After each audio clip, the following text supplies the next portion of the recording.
Salut tout le monde! Alors si vous me suivez déjà sur YouTube, vous savez que ça fait 2 semaines que j'essaie d'apprendre la gouache et cette semaine j'ai lamentablement raté un croquis, donc je me suis dit que ça serait intéressant de voir ensemble comment tirer parti d'un dessin ou d'une peinture ratée pour s'améliorer significativement en dessin. Donc du coup je vais vous expliquer comment je suis passée de ça à ça en l'espace d'une journée. Alors déjà, qu'est-ce qui se passe? Pourquoi est-ce qu'on rate un croquis? Moi, je vois 2 raisons principales. La première qu'on va écarter rapidement, c'est quand vous faites un dessin qui est beaucoup trop compliqué par rapport au niveau auquel vous en êtes aujourd'hui. Exemple très extrême, imaginons que vous soyez complètement débutant et que vous essayez de reproduire la Joconde, il y a quand même des très grandes chances que ce soit raté. Et donc là, en fait, la seule solution, c'est tout simplement d'apprendre toutes les étapes au milieu pour y arriver. Donc la Joconde, c'est un portrait, donc c'est d'apprendre comment fonctionnent les visages, d'apprendre les valeurs, bref, toutes les bases du dessin qui vous permettent de faire des portraits, et ensuite la couleur, la peinture à l'huile, etc. Donc ça, c'était le premier cas. Vous vous rendez très vite compte quand vous galérez complètement à faire un dessin, c'est qu'en général, le niveau est beaucoup trop haut. Le deuxième cas qui nous intéresse aujourd'hui, c'est quand vous voulez faire un dessin qui est à peu près de votre niveau, ou juste un petit peu plus difficile, et que vous le ratez complètement, et que vous aimeriez bien savoir pourquoi. Donc du coup, je vais vous expliquer en détail la méthode en 3 étapes que j'ai réalisée avec ce petit papy irlandais. Et bien sûr, tout ce que je vais vous dire là, ça marche pour n'importe quel type de dessin, croquis, technique. Moi, je vous donne l'exemple ici, mais ça marche pour tout. Alors, petite edit, parce que j'étais en train de monter la vidéo et je me suis rendu compte que je parlais de pas mal de notions qui avaient des liens avec la théorie des couleurs, la perspective atmosphérique et tout ça. Si c'est pas des notions qui vous parlent, c'est pas très grave puisque la méthode fonctionne quand même. Néanmoins, si c'est des choses qui vous intéressent, n'hésitez pas à me le dire en commentaire et comme ça, je pourrais peut-être à l'avenir faire des vidéos sur le sujet. Voilà.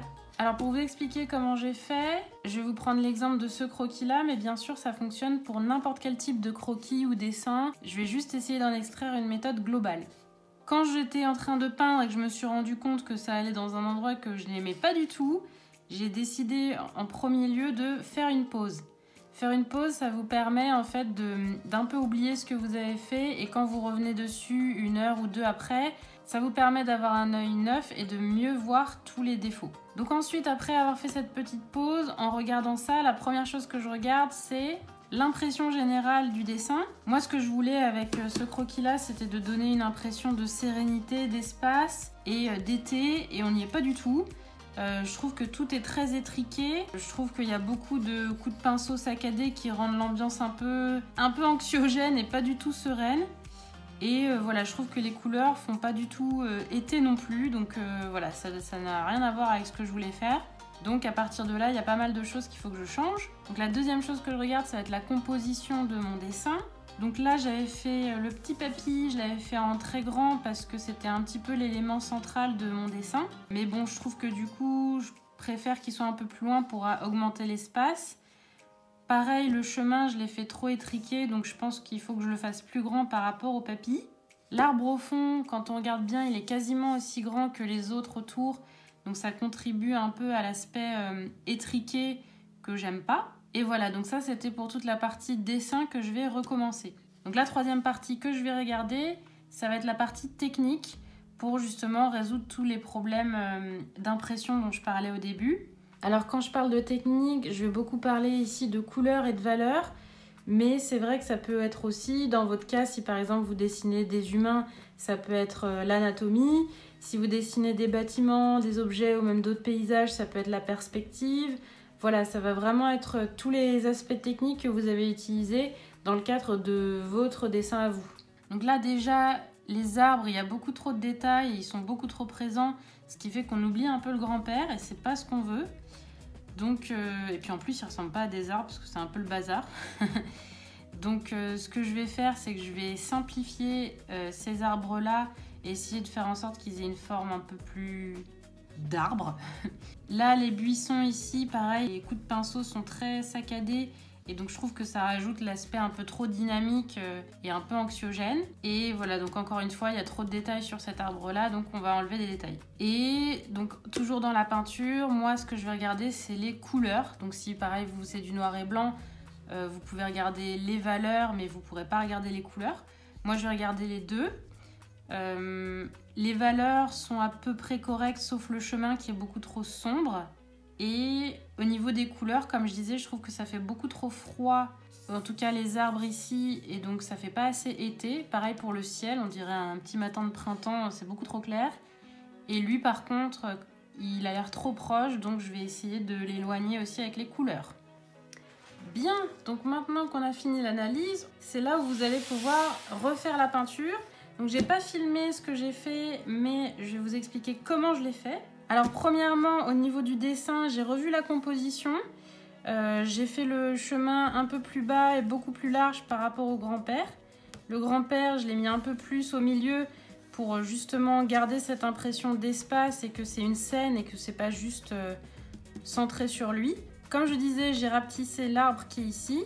Et du coup, ça m'a donné plus d'espace pour faire un ciel qui donne une bonne idée de l'atmosphère et l'ambiance, la météo en fait, que j'aimais bien cette journée-là. Comme vous le voyez aussi, j'ai pas mal simplifié les arbres. J'ai fait que 2 ou 3 niveaux de valeurs différentes, mais assez simples. Alors que là, vous voyez, c'est beaucoup plus saccadé. Donc le but, c'était vraiment de moins regarder les arbres pour regarder plus le grand-père qui est plus détaillé. J'ai aussi beaucoup simplifié les buissons et surtout, j'ai mis beaucoup plus de jaune pour avoir des couleurs beaucoup plus chaudes.